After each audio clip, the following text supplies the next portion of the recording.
तो ये है यहाँ का देसी पेट्रोल पंप। तो यहाँ पर इस तरीके का देसी पेट्रोल पंप होता है। इस पर ये पंप करके ऊपर चढ़ाते हैं और पैसों के हिसाब से डाल देते हैं। आपको यहाँ पर बहुत बड़ा फैंसी पेट्रोल पंप नहीं देखने के लिए मिलेगा। मतलब वो महाभारत वाला टाइम नहीं चल रहा होता है जो हमने कहानियों में सुना है, तो वैसा सा यहाँ पे फील आता है। और हर बार मैं शौक हुआ हूँ कि भाई कितना ज़्यादा वेलकमिंग है।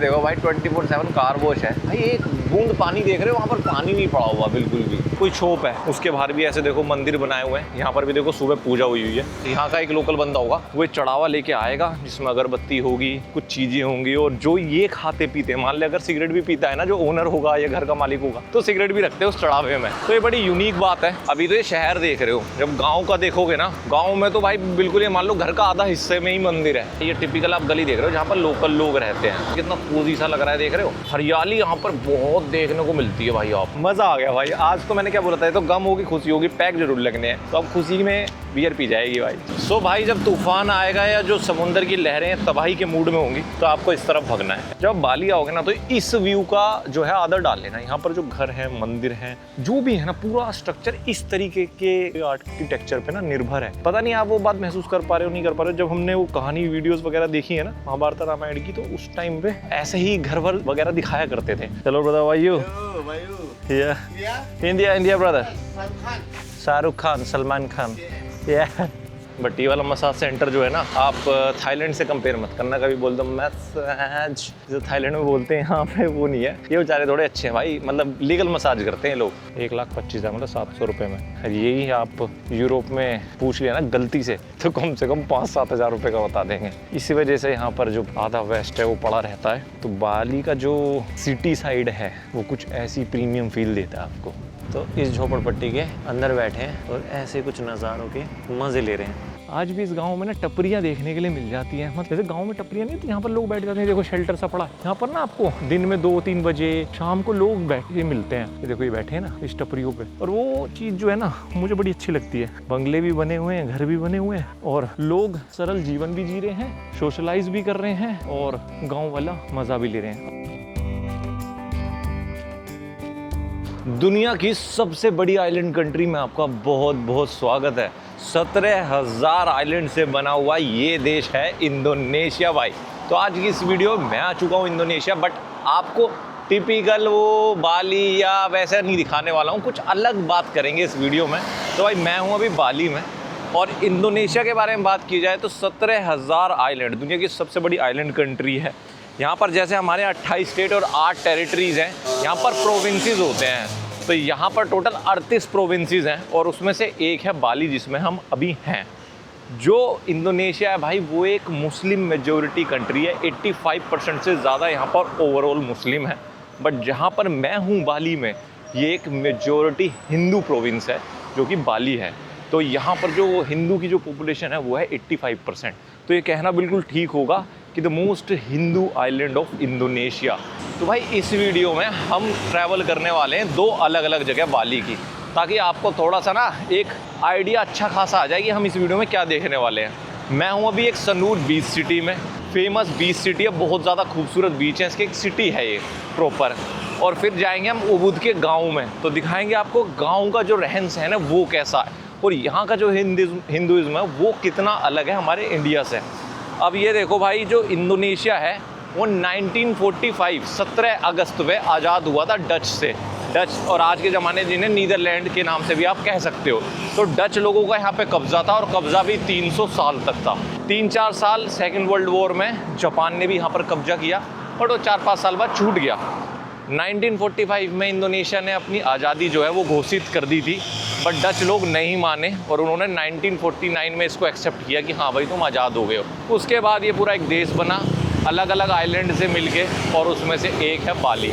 अब बाली बहुत ख़ास है क्योंकि यहाँ पर हर साल मिलियंस एंड मिलियंस, मतलब एक अंदाज़ा बताऊँ तो 60 से 70 लाख टूरिस्ट हर साल आते हैं, जो कि अगर बात की जाए इंडोनेशिया के किसी भी एरिया से सबसे ज़्यादा है।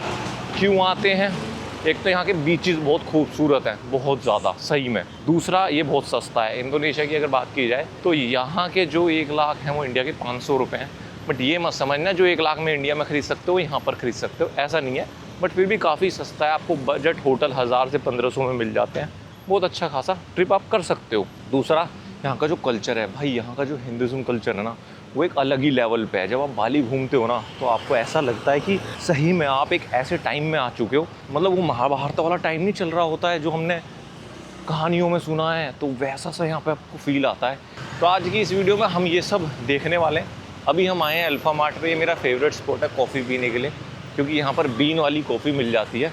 और हम यहाँ से फिर जाने वाले हैं कहाँ, पासपोर्ट कलेक्ट करने। भाई मेरा पासपोर्ट ना, मैं यहाँ पर 10 दिन पहले आ गया था, बट मैंने अभी तक कोई वीडियो नहीं बनाई है। और मेरा जो पासपोर्ट है वो है सबमिटेड एक नए वीज़ा के लिए। वो वीज़ा अगर मैं इंडिया से लगाता तो काफ़ी ज़्यादा डॉक्यूमेंट मांग रहे थे और काफ़ी ज़्यादा रिजेक्शन अभी आ रहा है। बट मेरे दिमाग में एक बात आई कि क्या पता शायद बाली से वो वीज़ा लग जाए। तो आज मेरा पासपोर्ट आ चुका है। अभी थोड़ी देर में हम स्कूटी लेके जाएंगे और देखते हैं कि वो वीज़ा लगा है कि नहीं लगा है। कॉफ़ी पीते हैं, स्कूटी उठाते हैं और चलते हैं, और धीरे धीरे बात करता हूँ। पहले कॉफ़ी ले लूँ मैं। तो भाई यहाँ से अपना जो है ये चलता है नाश्ता पानी। मैंने 3 अंडे ले लिए और कॉफ़ी ले लिए। कुछ ऐसा है यहाँ का अल्फ़ा मार्ट। इस पर बियर वगैरह तो नहीं मिलती है। बियर के लिए आपको जाना पड़ता है यहाँ पर एम मार्ट में। 3 मार्ट है यहाँ पर main, M mart, alpha mart, Indo mart और के सर्कल, मतलब 4 हैं। तो आपको जो है एम मार्ट और के सर्कल पे मिल जाएगी बियर वगैरह। जो इंडो मार्ट और अल्फ़ा मार्ट है वो यहाँ की हैं, तो इन पे बियर वगैरह नहीं मिलती है। और एक बात और है, आपको बाली में तो बियर ओपन मिलती है हर जगह, बट अगर आप इंडोनेशिया में दूसरे रीजन में घूमते हो तो इतना आसानी से आपको नहीं मिलती, क्योंकि आप समझ रहे हो मुस्लिम मेजोरिटी है, तो वहाँ शायद उनके लिए नॉर्मल नहीं है, थोड़ा अलग टाइप है। बट यहाँ पे बाली में टूरिस्ट है तो बहुत प्यार से आराम से हर जगह, बीच पे भी हर जगह मिलती है, और 100-150 रुपये मिल जाती है, काफ़ी सही है। तो भाई अपना नाश्ता पानी तो आ चुका है, ये मैंने ले लिया। बताता हूँ आपको क्या क्या मैंने लिया है। भाई 3 अंडे लिए हैं मैंने, एक ली है ये डबल शॉट कॉफ़ी, 3 अंडे, प्रोटीन और कॉफ़ी। ये मुझे कितने का पड़ा है मैं बताता हूँ। क्यों बोल रहा था मैं इंडोनेशिया सस्ता है, तो 24,200, इसका मतलब 24,000, मतलब ये तकरीबन पड़ते हैं 120 रुपये। अब आप वैसे कंपेयर करोगे शहरों से इंडिया में तो आपको लगेगा, बट वैसे देखो ना यार, एक टूरिस्ट प्लेस है, वहाँ पर आपको अगर इतने पैसों में ये चीज़ें मिल जाती हैं तो इट्स वेल एंड गुड। मैं एक महीना कई बार आके यहाँ पर गया हूँ और हर बार मैं शौक हुआ हूँ कि भाई कितना ज़्यादा वेलकमिंग है। इतना ज़्यादा टूरिस्ट आने के बाद भी इन लोगों का जो बिहेवियर है ना, बहुत ज़्यादा वेलकमिंग है, बहुत ज़्यादा सॉफ्ट है। और भाई यहाँ पर मुझे लगता ही नहीं कि इनको फ़र्क भी पड़ता है कि कोई ईसाई है, कोई मुस्लिम है, कोई हिंदू है। बहुत ज़्यादा, मतलब one of the best country है मेरा हिसाब से अभी तक जहाँ भी मैंने ट्रैवल किया है। लोग बहुत अच्छे हैं, मेनली लोग बहुत अच्छे हैं, वो उस बात का सल्यूट है। अब मैं थोड़ा सा नाश्ता निपटाता हूँ ना, खाते हुए तो क्या बात करूँगा, और फिर मैं मिलूँगा जब मैं स्कूटी लेके पासपोर्ट पिकअप करने जाऊँगा। हाँ तो भाई अपना नाश्ता पानी हो चुका है, अब जा रहे हैं अपने होटल की तरफ। वहाँ से उठाएंगे स्कूटी और चलेंगे अपना पासपोर्ट पिकअप करने। पहले चीज़ दिखाता हूँ, ये सामने ना गाड़ी धुलने का वो है, कार वॉश। अब मैं उंगली नहीं करूँगा, साले कहेंगे साला गंवा रही है क्या, कार वॉश क्या दिखा रहा है। अब ये देखो भाई 24/7 कार वॉश है। मैं ना 1-2 दिन से सोच रहा था जैसे पेट्रोल पंप हो, बट फिर ध्यान से पढ़ा मैंने, कार वॉश। भाई एक बूंद पानी देख रहे हो, वहाँ पर पानी नहीं पड़ा हुआ बिल्कुल भी। किस हिसाब से गाड़ी धो रहे हैं, बिल्कुल वहाँ पर जार लगे हो, वहीं के वहीं पानी जा रहा है। कितना नीट एंड क्लीन, कितना सही तरीके से कार वॉश है 24/7। मतलब भाई गजब चीज़ लगी मुझे ये ना। इनके अंदर ये है कि साफ़ सफाई बहुत ज़्यादा है, बढ़िया, एक नंबर। बट भाई बाली में जो सबसे गलत चीज़ है वो पता है क्या है, वो है ये ट्रैफिक जैम। यहाँ पर भाई आप स्कूटी पे हो, बाइक पे हो, कुछ पे भी हो, ट्रैफिक तो आपको मिलेगा दिन में यहाँ पर, बढ़िया वाला। और यहाँ पर हाँ एक अच्छी बात आई ना ध्यान में, अगर आप आते हो तो ग्रैब डाउनलोड करके आना। ग्रैब एक ऐप है जहाँ से आप फूड डिलीवरी हो, बाइक हो, गाड़ी हो, सब मंगा सकते हो और काफ़ी सस्ता है भाई। अब आप देख ही रहे हो 120 रुपये में मुझे 3 अंडे और इतनी बड़ी कोल्ड कॉफ़ी मिल गई टूरिस्ट प्लेस पे। अगर आप इनके जो लोकल स्टॉल हैं उस पर खाओगे ना, 100 रुपये में बहुत आराम से खाना मिल जाता है, चिकन वगैरह बहुत बढ़िया अच्छे लेवल का। 20,000 रुपये 15,000 रुपये में खाना मिल जाता है इंडोनेशियन रुपया। तो भाई ये है, ये इनका ACK है, ये इनका लोकल KFC मानो। आप देख रहे होगे ब्रांडिंग भी वैसी कर रखी है। एक बार मैंने खाया था, ठीक ठाक ही लगा था मुझे। फिर इनका लोकल KFC है। अब ये देखो भाई, यहाँ पर जो मैं बता रहा था हिंदुज़्म का, आपको यहाँ पर हर घर के बाहर, हर दुकान के बाहर, हर फैक्ट्री के बाहर ऐसे मंदिर मिलेंगे। घर के बाहर भी मिलेंगे, घर के अंदर भी मिलेंगे। हर जगह आपको दिखेगा कि यहाँ पर पूजा हो रखी है सुबह कई बार। ये देखो भाई, यहाँ पर ये इस तरीके से मंदिर बनाए हुए हैं, घर के अंदर बनाए हुए हैं। मैं भी अपना होटल भी दिखाऊंगा आपको। हर जगह ना छोटे मोटे से आपको मंदिर दिख जाएंगे। ये बैंक है, देखो बैंक नहीं कोई शॉप है। उसके बाहर भी ऐसे देखो मंदिर बनाए हुए हैं। यहाँ पर भी देखो सुबह पूजा हुई है। पूजा का क्या सीन है ये देख रहे हो आप, ये जो चढ़ावा है, हम चढ़ावा बोलते हैं इनके, इस पर कुछ पता नहीं क्या बोलते हैं, कुछ नाम भूल रहा हूँ मैं। यहाँ देखो भाई ये भी शॉप है, इसके बाहर भी 3 बार, सुबह 6 बजे, दिन में 12 बजे, फिर रात में 6 बजे एक लड़की आती है या यहाँ का एक लोकल बंदा होगा, वो चढ़ावा लेके आएगा जिसमें अगरबत्ती होगी, कुछ चीज़ें होंगी, और जो ये खाते पीते हैं, मान ले अगर सिगरेट भी पीता है ना जो ओनर होगा या घर का मालिक होगा, तो सिगरेट भी रखते हैं उस चढ़ावे में। तो ये बड़ी यूनिक बात है जो आपको देखने के लिए मिलती है कि इनका थोड़ा सा हमसे अलग है, बट है वही, कोर प्रिंसिपल वही है। अभी तो ये शहर देख रहे हो, जब गांव का देखोगे ना, गांव में तो भाई बिल्कुल ये मान लो घर का आधा हिस्से में ही मंदिर है। ये मेरा होटल आ गया, अब देखो होटल पे भी घुसते ही आपको पहली चीज़ मंदिर देखने के लिए मिलता है। अच्छा ये जो होटल है ये है कोव, तो कोव यहाँ पर एक ये मान लो फ्रेंचाइजी टाइप है जिसमें आप रुक सकते हो। ओहो होटल मेरा बंद है रूम, शायद चाबी बाहर रह गई। तो कोव में रुक सकते हो। कोव की जो फैसिलिटीज़ हैं वो काफ़ी अच्छी होती हैं, आप देख ही सकते हो, काफ़ी अच्छा नीट एंड क्लीन से बनाया होता है। 1500-1600 रुपये में होता है। यहाँ पर आपको किचन वगैरह सब कुछ मिल जाती है, तो आप अपना खुद का कुक भी कर सकते हो। और ये है भाई मेरी स्कूटी, और ये स्कूटी मैंने ली है यहाँ पर 90 हज़ार इंडोनेशियन रुपया, मानो कि 400-450 रुपये में आपको पर डे स्कूटी मिल जाती है। अब स्कूटी को लेके निकलते हैं। तो ये हुई अपनी स्कूटी तैयार, हेलमेट लगाओ और लेट्स गो। उठाते हैं अपना पासपोर्ट और देखते हैं क्या हुआ है हमारे वीज़ा के साथ। ये देखना बाकी है। देखो ये रहा है मार्ट यहाँ पर। तो अब ये देखते चल रहा तुम, भाई का नया अवतार भी तुम्हें देखने को मिलेगा, स्कूटर व्लॉगिंग, स्कूटी व्लॉगिंग। मैं यहाँ पर आया था, मैंने 25 तारीख को करा था, आज 5 तारीख, मतलब 10 दिन पहले फाइल जमा करके गया था मैं। और मुझे लग रहा था 2-3 दिन लगेंगे, बट उन्होंने 10 दिन बाद की डेट दी। बट अचंभे की बात पता है क्या है, जितने डॉक्यूमेंट इंडिया में चाहिए थे, इंडिया में चाहिए थी bank statement, ITR, confirmed booking और भी बहुत चीज़ें, मैं यहाँ डॉक्यूमेंट सारे बना के लेके आया। तो जब मैं डॉक्यूमेंट जमा कर रहा था तो भाई इन्होंने पता है क्या बोला, ना भाई, ना तो हमें तुम्हारी बैंक स्टेटमेंट चाहिए, ना हमें तुम्हारी ITR चाहिए, बस तुम हमें बुकिंग दे दो और अपने कन्फर्म टिकट दे दो। मतलब मैं लिटरली उससे खुशामद किए, भाई प्लीज़ मेरी बैंक स्टेटमेंट ले ले यार। एक तो बैंक वालों को मैंने परेशान कर रखा है, हर महीने वीज़ा लगाने के लिए बैंक स्टेटमेंट चाहिए होती है, ऊपर से तू ले नहीं रही। और मुझे डर लग रहा था कि इसने बैंक स्टेटमेंट नहीं ली तो मेरा रिजेक्ट ना हो जाए भाई पासपोर्ट देख के। भाई कोई डॉक्यूमेंट ही नहीं, ना इनकम। कह रहे ये टूरिस्ट प्लेस है, यहाँ पर इसलिए सरकार ने कर रखा है कि टूरिस्ट के पास बैंक स्टेटमेंट नहीं होती, ITR नहीं होती। तो यार मैंने कहा तुम्हारे लिए तो ठीक है, बट मेरी इतनी मेहनत बर्बाद हो जाएगी यहाँ आके फाइल जमा करने वाली, अगर रिजेक्ट हो गया। पर देखते भाई क्या लिखा है क्या नहीं लिखा है। वीज़ा का थोड़ा दुख रहती ही है यार। वैसे जिस कंट्री का मैं लगा रहा हूँ ना अभी, इस कंट्री का वीज़ा पहले 2-4 दिन में मिल जाता था हम लोगों को, 5 दिन में। बट अभी जो है थोड़ा सा ऐसा हो चुका है मसला, ये थोड़ा मुश्किल मिलता है, शायद कुछ प्रॉब्लम चल रही है इस वजह से। और यहाँ पर भाई बहुत लोग आपको स्कूटी पे ही कम्यूट करते दिखेंगे, टूरिस्ट भी और लोकल भी, क्योंकि यहाँ का ट्रैफिक ही ऐसा है कि गाड़ी लेके निकलोगे तो भाई जो 10 मिनट का सफ़र है वो 1 घंटे में होएगा।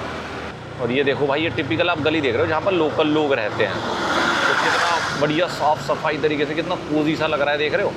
हरियाली यहाँ पर बहुत देखने को मिलती है भाई आपको, ओवर। हर घर में आपको 3-4 पेड़ तो देखने के लिए मिलेंगे, यही देख लो आप। कहीं भी आपको ऐसा नहीं दिखेगा सिर्फ कंक्रीट का जंगल सा बना दिया हो बिल्डिंग बनाने के चक्कर में, नहीं भाई।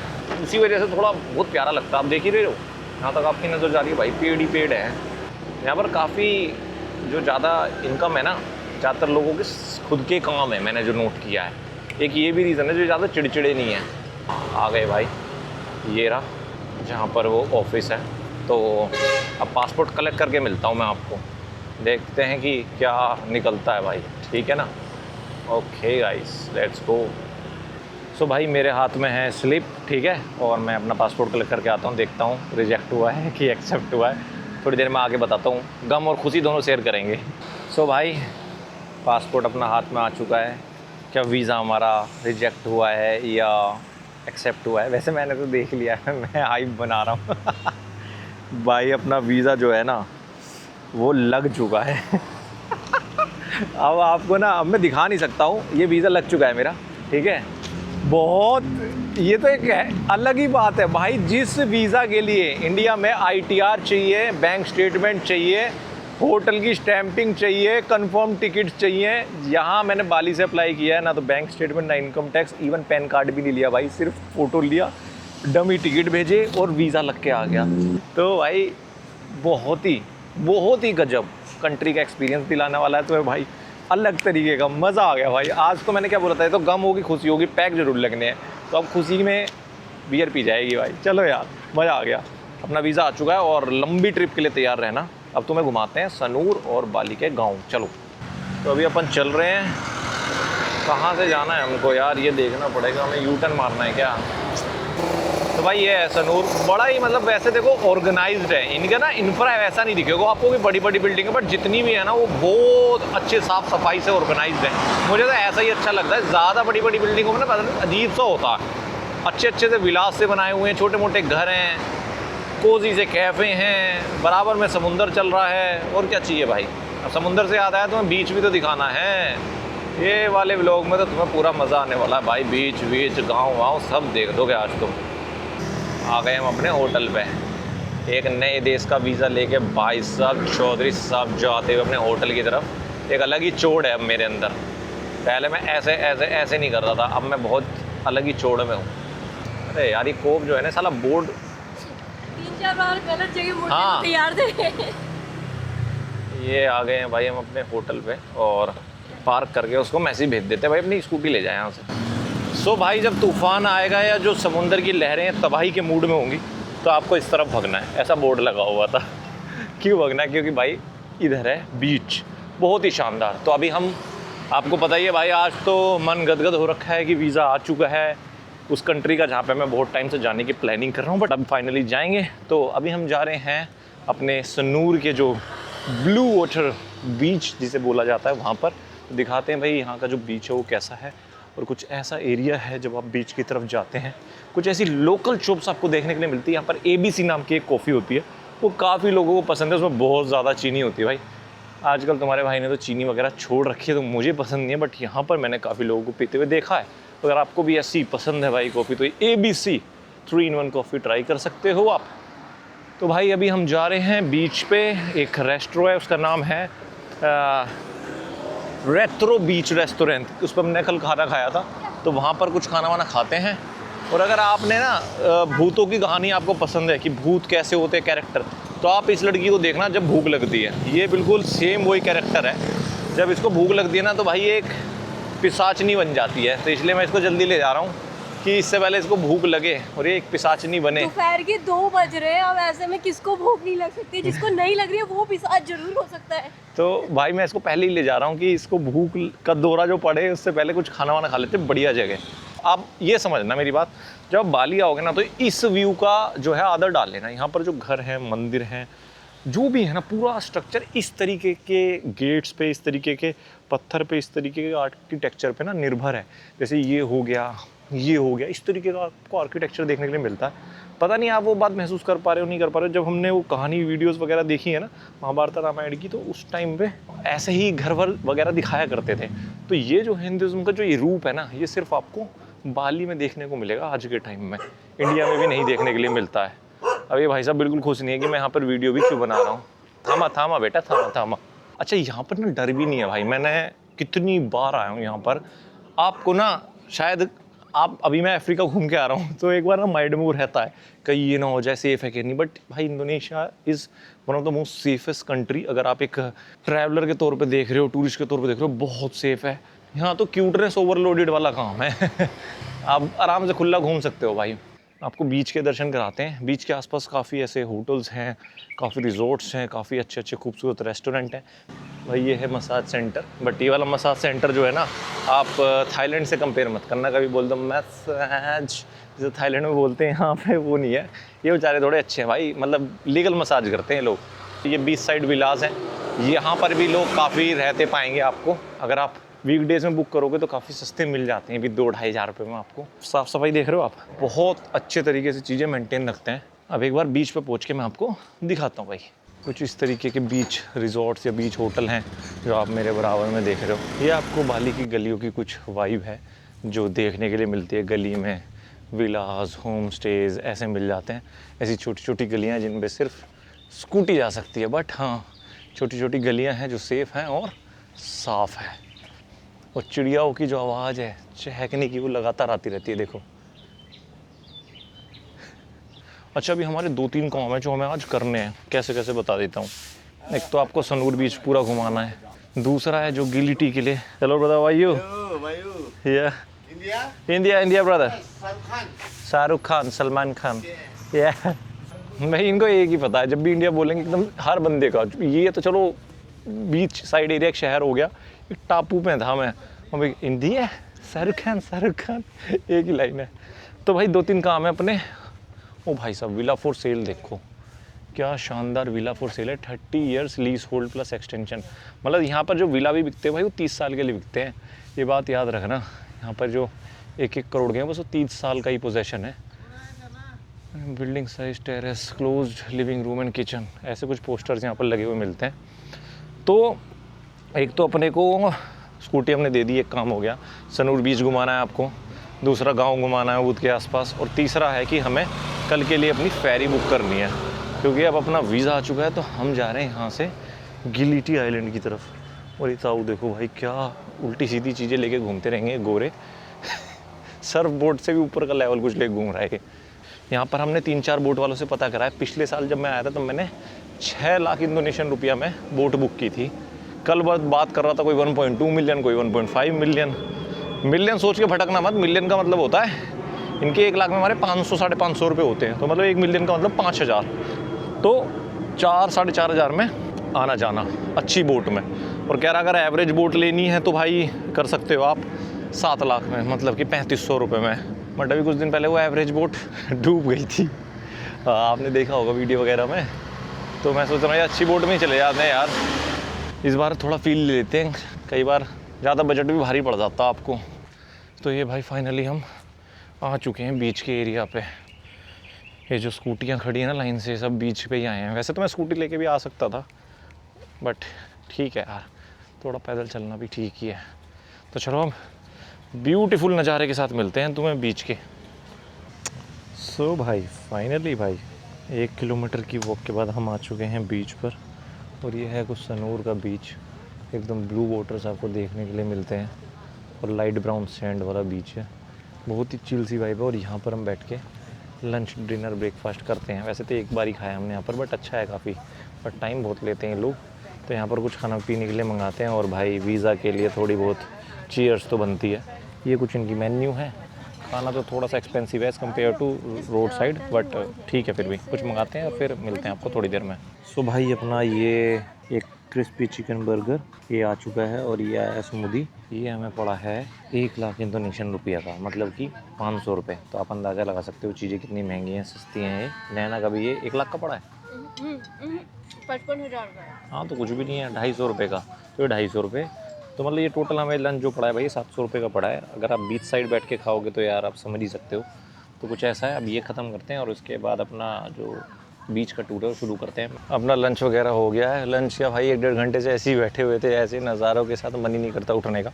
तो अभी हम घुमाते हैं आपको कि जो सनूर का जो बीच है भाई वो कैसा है। नज़ारे तो मेरे बराबर में देख ही रहे हो, बोट्स खड़ी हुई हैं कलरफुल सी, और कुछ ऐसा जो नज़ारा है वो देखने के लिए मिलता है आपको। वैसे ये बीच जो है ना सर्फिंग के लिए बहुत ज़्यादा फेमस है। इसकी जो लहरें हैं ना जो वहाँ पर उठ रही हैं वो सर्फिंग के लिए बहुत अच्छी मानी जाती हैं।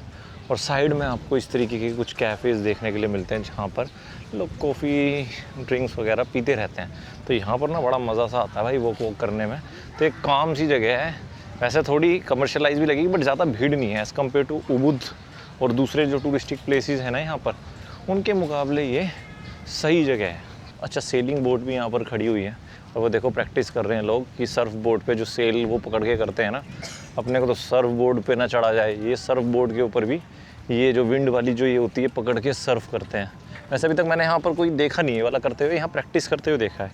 ये एक सर्फिंग स्कूल है यहाँ पर, जहाँ पर सर्फिंग सिखाई जाती है। तो ऐसे काफ़ी सर्फिंग स्कूल ना आपको बाली में देखने के लिए मिलते हैं, जहाँ पर लोग ये जो गोरे हैं आते हैं अलग अलग जगहों से, क्योंकि ये अपनी जगह जो है अफोर्ड नहीं कर पाते, बहुत महंगा होता है ना। बाली में काफ़ी सस्ता हो जाता है ये सब चीज़ें। और ये देखो एक तरीके से गो कार्ट के छोटे छोटे से मज़े करने के लिए भाई, गो कार्टिंग नहीं मैनुअल वाली है वैसे। कुछ इस तरीके के रेस्टोरेंट्स है। वैसे देख के ना एकदम ऐसा लगता है बहुत महंगे होंगे, बट इनके प्राइजेज़ देखोगे ना बाली के तो ठीक है, मतलब ऐसे रेस्टोरेंट में भी आपको 600-700 रुपये के आसपास चीज़ें मिल जाती है। दिखाऊँ, पिज़्ज़ा जो है 1,25,000 मतलब 700 रुपये में। अब भाई रेस्टोरेंट देखो, रेस्टोरेंट के सामने व्यू देखो, तो कहीं ना कहीं आपको जस्टिफाइड मिलता ही है। और यही आप यूरोप में पूछ लिया ना गलती से तो कम से कम 5-7 हज़ार रुपये का बता देंगे। इसी वजह से यहाँ पर जो पूरा आधा वेस्ट है वो पड़ा रहता है, क्योंकि अफोर्डेबल है। तो भाई ये वाला जो बीच है ना, पूरा ओवरऑल इस तरीके की आपको वाइब देता है कि थोड़ा सा चिलैक्स मोड जो है वो ऑन रहता है। यहाँ पर सिटी है पीछे, सामने फ्रंट साइड, तो आपको काफ़ी अच्छे में यहाँ पर आपको स्टे वगैरह मिल जाते हैं। मुझे नहीं लगता भाई, अगर आप जैसे यहाँ पर घूम रहे हो ना, तो आपको कोई गिल्टी में जा रहा हूँ क्योंकि मुझे पसंद है, मैं प्लान करके आया था, वरना आपको फील पूरी वही आती है यहाँ पर, और कम पैसों में। ये है कुछ यहाँ का दूसरा होटल, प्रामा ही है, हाँ प्रामा। तो कभी आप आओ, कोई बंदा हनीमून वगैरह पे आ रहा है, तो उसके लिए मेरे हिसाब से 7-8 हज़ार रुपये पर डे अगर वो देता भी है तो ठीक है, कोई बुरा नहीं है मेरे हिसाब से। कुछ ये फील देता है भाई आपको सनूर, देख लेना आपने। तो बाली का जो सिटी साइड है, जो थोड़ा सा एडवांस साइड है, वो कुछ ऐसी प्रीमियम फील देता है आपको। तो अभी मैं ढूंढ रहा हूँ कोई ऐसा ऑफिस मिल जाए जो कल मेरी गिलिटी की बोट बुक करा दे। मेरे हिसाब से लगभग होनी तो चाहिए 8 लाख के आसपास, मतलब 4,000 रुपये में आना जाना। यहाँ लोगों को पतंग उड़ाने का बड़ा शौक है। देखो, देख रहे हो जैसे छोटा सा बच्चा उड़ा रहा है ना, पता नहीं क्यों अक्सर यहाँ पर लोग पतंग उड़ाते हैं। देखो शाम को आप देखोगे काफ़ी अलग अलग स्टाइल की, कोई उल्लू की उड़ा रहा है, कोई अलग अलग शेप की जानवरों की पतंगें होती हैं, उड़ाते रहते हैं। और हमारी तरह नहीं है यहाँ पर, जैसे हमारे इंडिया में क्या होता है कि पतंग उड़ा के हम पेची लड़ाते हैं आपस में, मतलब लड़ाएंगे उसको, काटेंगे। यहाँ नहीं, उड़ा के बैठ जाएंगे। अब वो समझ नहीं आया कि क्या है, कल्चर का है, बट बड़े छोटे मैंने सब देखे हैं यहाँ पर करते हुए काम।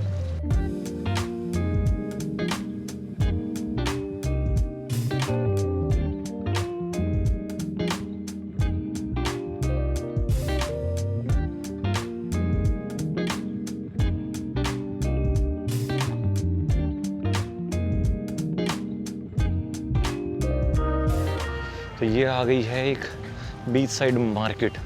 यहाँ पर वही मतलब ओवर प्राइस चीज़ें मिल जाएंगी आपको। अगर कुछ होते हैं ना आपके साथ, कई बार कुछ लोग ऐसे आ जाते हैं, उनको शॉपिंग करनी ही करनी है, चाहे किसी भी रूप में करनी हो, करनी है, तो ये उनके लिए है।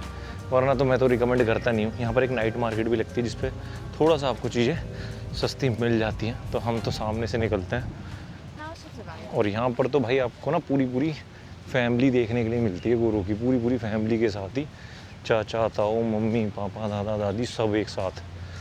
और हम लोगों के लिए तो फिर भी बहुत पास पड़ता है, हम 7-8 घंटे में आ जाते हैं। बट अगर इनकी बात करो तो भाई इनके लिए बहुत लंबा पड़ता है यहाँ पर आने के लिए ना। कोई कहता है कि मैं सऊदी अरेबिया जाना पड़ता है, फिर वहाँ से कनेक्टिंग फ्लाइट, मतलब इनको लग जाते हैं अच्छे खासे 14-15 घंटे। कोई ये एक इकोनॉमिकल कैफ़ेज़ में जहाँ पर हम बैठे थोड़ा सा एक्सपेंसिव है, बट ये जो है ना ये काफ़ी बजट फ्रेंडली है। यहाँ पर आपको बिन टैंक भी 25,000 में मिल जाएगी, तकरीबन 100-125 रुपये में। तो यार बुरा नहीं है। ये देखो 30K में आपको बिन टैंक मिल रही है, मतलब कि 150 रुपये के आसपास। आप भाई बीच साइड बैठ के बियर वगैरह पी सकते हो, तो और क्या चाहिए। अच्छा ये देखो भाई, अगर आपको यहाँ पर पैदल नहीं घूमना है, जैसे कि मैं घूम रहा हूँ और ऐसे धक्के खा रहा हूँ, 2-3 किलोमीटर पैदल चल रहा हूँ क्योंकि मुझे पसंद है, तो आप यहाँ पर साइकिल भी रेंट पर ले सकते हो। तो काफ़ी ऑप्शन है वैसे यहाँ पर। ये आ गई हैं कयाक, अगर आप समुद्र में कयाकिंग करना चाहते हो और आपके अंदर ज़्यादा ही गुदगुद है तो ये लेके भी कूद सकते हो आप। आपकी जैसी श्रद्धा भाई वैसा आप काम यहाँ पर कर सकते हो। सो गाइज़ भाई पूरा बीच घूमने के बाद मैं आ चुका हूँ इस झोपड़पट्टी के नीचे, मतलब कहाँ बैठा हूँ दिखा देता हूँ थोड़ा सा आपको। तो इस झोपड़पट्टी के अंदर बैठे हैं और ऐसे कुछ नज़ारों के मज़े ले रहे हैं। अब देखो आपने जो सनूर की बीच साइड है वो तो घूम ली है, बट यहाँ से एक अद्भुत चीज़ दिखाता हूँ मैं आपको। शायद पता नहीं ये कैमरा जो है मेरा चुटकुल्लू सा वो ये दिखा पाए कि नहीं दिखा पाए। इससे पहले हम गाँव की तरफ मूव करें, क्योंकि इस वीडियो में 2 चीज़ थी ना, एक तो था सनूर का बीच साइड और एक था गाँव। वो दिख रहे हो पहाड़ भाई, जहाँ से जो पहाड़ दिख रहा है वो जो उधर बड़ा ही खूबसूरत नज़ारा है भाई। बादल ने उसको घेरा हुआ है और वो पता नहीं कोई वोल्केनो है या सिंपल पहाड़ है, क्योंकि यहाँ पर किंटमानी में माउंट अगूर और माउंट बतूर भी है जो कि एक एक्टिव वोल्केनो है। और जो नज़ारा है भाई वो बड़ा शानदार है। शाम का टाइम हो चुका है 5:44 और कुछ ये माहौल है अभी अपना सनूर के आसपास। तो सनूर का कुछ ये टूर है। अभी तुम्हारा भाई किसी कैफ़े में बैठ के आराम से एक बियर पिएगा और फिर चलेंगे आपको उबुद के गांव का नज़ारा दिखाने। ये है भाई। तो अब दिखाते हैं आपको गांव की ज़िंदगी कैसी है। तो चलो गांव का टूर शुरू करते हैं।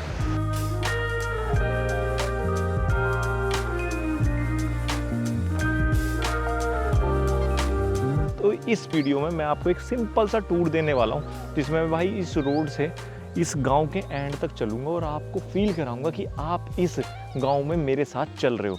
तो भाई ये देखो, यहाँ पर सबसे अच्छी बात मुझे पता है क्या लगी, जितने भी ये लोग घर बना रहे हैं ये ना बिल्कुल भी ऐसा हार्म नहीं कर रहे कि बिल्कुल नेचर को एक तरफ से ख़त्म कर दें या उसको अलग करके एकदम रिजॉर्ट बनाए जाएं। उनके बीच में ही बंगले बने हुए हैं, ये देख रहे हो घर जो बने हुए हैं। और अगर आप इस गांव को ऊपर से देखते हो ना तो भाई बहुत ही ज़्यादा खूबसूरत, बहुत ही ज़्यादा लग्जरी लगता है। जैसे ही आप गांव सुनते हो तो आपको लगता होगा कि यार थोड़ी सी यहाँ पर सर्विसेज या फैसिलिटीज़ या लग्जरी कम होगी, बट इस गांव में घूम के ना जो मेरा परसेप्शन है, जो मेरे थॉट हैं गांव के बारे में, वो काफ़ी हद तक बदल चुके हैं। भाई इन लोगों ने लग्जरी विद कल्चर अपना लिया है, लग्जरी विद नेचर अपना लिया है। कैसे अपनाया है वो मैं वर्ड में शायद ना समझा पाऊँ, बट जब आपको घुमाऊँगा पूरा गांव तो शायद आप भी मेरे साथ वो बात समझ पाओ। और ये गांव का जो टूर है वो होगा यहाँ से शुरू। ये है इस गांव का एक मान लो एंड है, क्योंकि यहाँ से जो राइस टेरेसेस है, जो खेत हैं वो शुरू हो जाते हैं और ये रोड यहाँ पर एंड हो जाती है। मैं 2-3 दिन से काफ़ी बार भाई इस पूरे गांव का जो है चक्कर लगा चुका हूँ और अब आपके साथ जाऊँगा और पूरा गाँव आपको घुमाने वाला हूँ।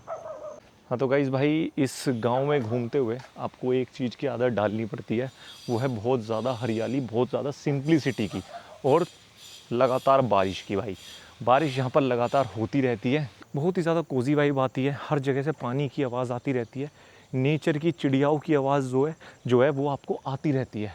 और सबसे अच्छी बात पता है क्या है, जो लोग यहाँ पर कोठियाँ बना रहे हैं, बेहतरीन आलीशान कोजी घर बना रहे हैं ना, वो इन खेतों के बीच में ही बना रहे हैं। अभी थोड़ी सी आपको यहाँ पर गंदगी दिख सकती है क्योंकि कंस्ट्रक्शन वर्क चल रहा है, बट जिस तरीके से इसको डेवलप कर रहे हैं ना यार, वो बड़ा ही खूबसूरत मुझे पर्सनल अपना लगा। इसलिए मैंने इसको व्लॉग में डालने की कोशिश की, एक रो व्लॉग बना के आप लोगों को कोशिश करता हूँ दिखाने की। तो मैं भी आपके साथ साथ घूमूंगा और दिखाऊंगा। ये देखो भाई, यहाँ पर आपको केले के जो पेड़ हैं वो काफ़ी देखने के लिए मिलते हैं। और अगर आप बाली इंडोनेशिया आते हो ना तो काफ़ी रेस्टोरेंट ऐसे हैं जो इन केलों के पेड़ में ही आपको खाना सर्व करते हैं। जैसे कि आप हमारे साउथ इंडिया में भी देखते हो कि केले के पेड़ को इस्तेमाल किया जाता है, उनके पत्तों को प्लेट के तौर पर। आज भी इस गाँव में ना टपरियाँ देखने के लिए मिल जाती हैं। मतलब सबसे अच्छी बात वही लगी कि आगे बढ़ रहे हैं बट वो चीज़ नहीं छोड़ रहे। जैसे गांव में टपरियाँ नहीं तो यहाँ पर लोग बैठ जाते हैं, देखो शेल्टर सा पड़ा, यहाँ पर ना आपको दिन में 2-3 बजे शाम को लोग बैठे मिलते हैं, वो बातें करते रहते हैं, सिगरेट वगैरह पीते रहते हैं। मतलब एक गैदरिंग है जो मैंने यहाँ पर देखे। लो मैंने बोला ना, ये देखो ये बैठे हैं ना इस टपरियों पर। ये जो जीवन है ना भाई, ये मुझे बड़ा यहाँ पर मोटिवेट करता है, इंस्पायर करता है कि इंडोनेशिया में ओवरऑल आप देखोगे सबके पास मोबाइल ऐसे नहीं है और फास्ट इंटरनेट भी है, बट ये मोबाइल से ज़्यादा लोग एक साथ बैठना पसंद करते हैं। और वो चीज़ जो है ना मुझे बड़ी अच्छी लगती है। हेलो, ये देखो भाई गाय यहाँ पर घास चर रही है आराम से, बंगले भी बने हुए हैं, घर भी बने हुए हैं और लोग सरल जीवन भी जी रहे हैं, सोशलाइज भी कर रहे हैं और गाँव वाला मज़ा भी ले रहे हैं। अब आपको पानी की आवाज़ आ रही है मेरे बराबर में? ये देखो यहाँ से पानी बह रहा है इनके खेतों में होते हुए। बहुत ही ज़्यादा मैजिकल सा गांव है भाई। देखो मुर्गे की आवाज़ आ रही होगी ऐसे गांव में रहने के ना लोग यार सपने देखते हैं और ये लोग रह रहे हैं। आप ये देखो,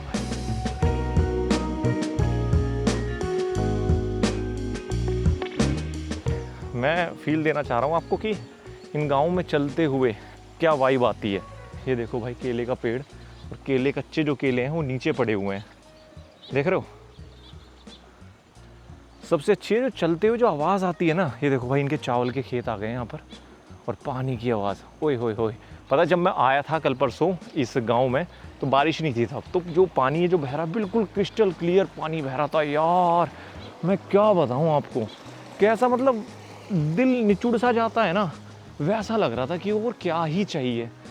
छोटी सी हट बनी हुई है खेतों के बीच में, वाह वाह ताज। और ये देखो यार अच्छा रोडें देखो, गांव के हिसाब से हम इतना अंदर हैं फिर भी रोडें कितनी अच्छी बनाई हुई हैं। और चारों तरफ इनके खेत हैं, नारियल के पेड़ लगे हुए हैं और ऐसी रोडें जा रही हैं।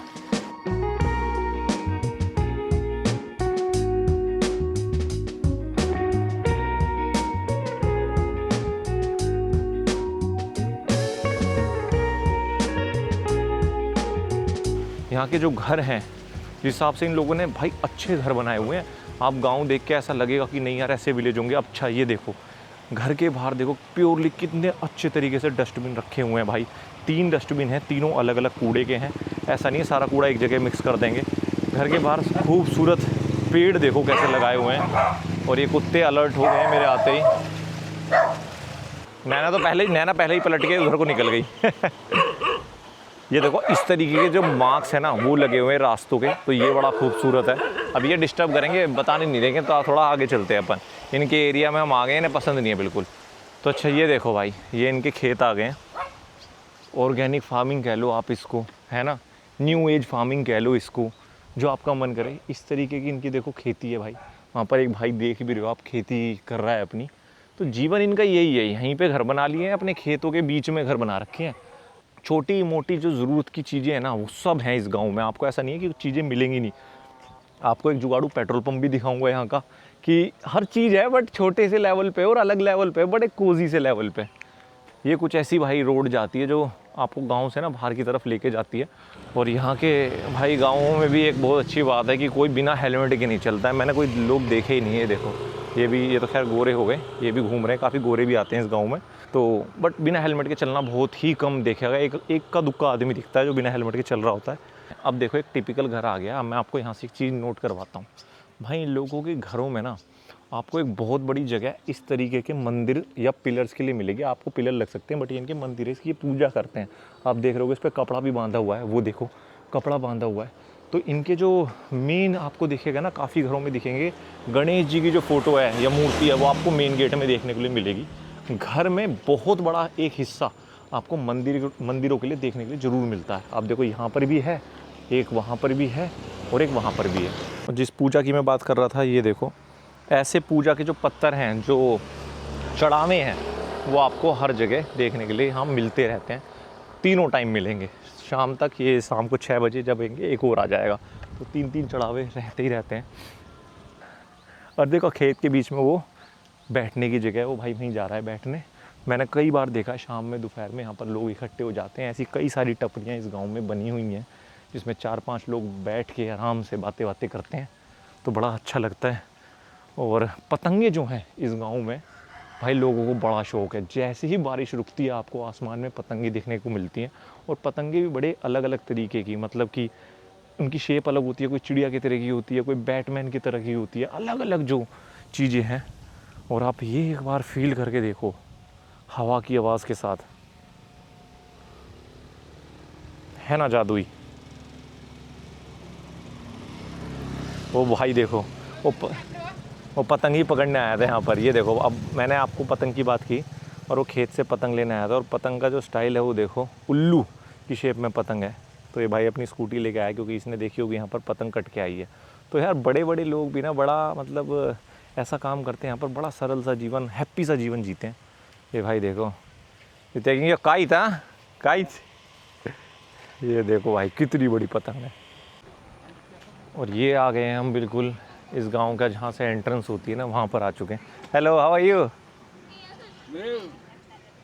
भाई। ये देखो ये है यहाँ का देसी पेट्रोल पंप। ये देख रहे हो पेट्रोल का वो बनाया हुआ है इन लोगों ने। तो यहाँ पर इस तरीके का देसी पेट्रोल पंप होता है। इस पर ये पंप करके ऊपर चढ़ाते हैं और पैसों के हिसाब से डाल देते हैं। आपको यहाँ पर बहुत बड़ा फैंसी पेट्रोल पंप नहीं देखने के लिए मिलेगा।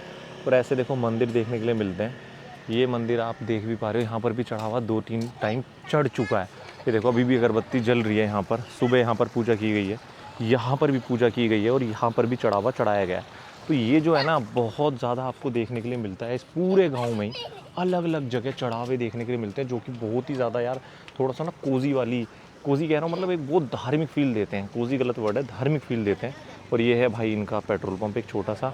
तो ज़िंदगी जो चल रही है ना बड़ी सिंपल चल रही है, बड़ी अच्छी चल रही है यहाँ पर मेरे हिसाब से। और ऐसा भाई ये रास्ता होते हुए आपको गांव के बाहर ले जाता है।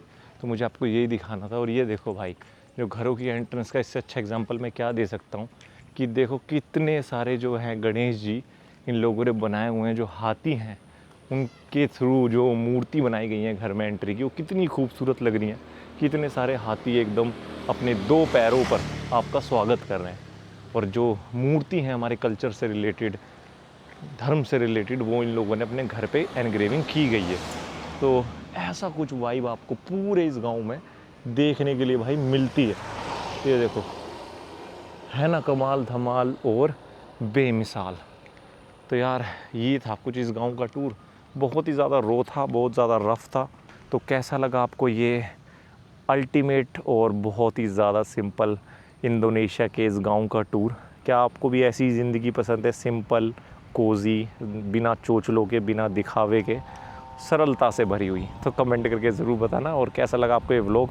शायद मैंने उसमें कुछ ज़्यादा वो नहीं दिखाया, बट मुझे अच्छा लगा, इसलिए मुझे लगा शायद आपको भी अच्छा लगे। तो मैं मिलूँगा आपको नेक्स्ट व्लॉग में। Till then take care, thank you, bye bye.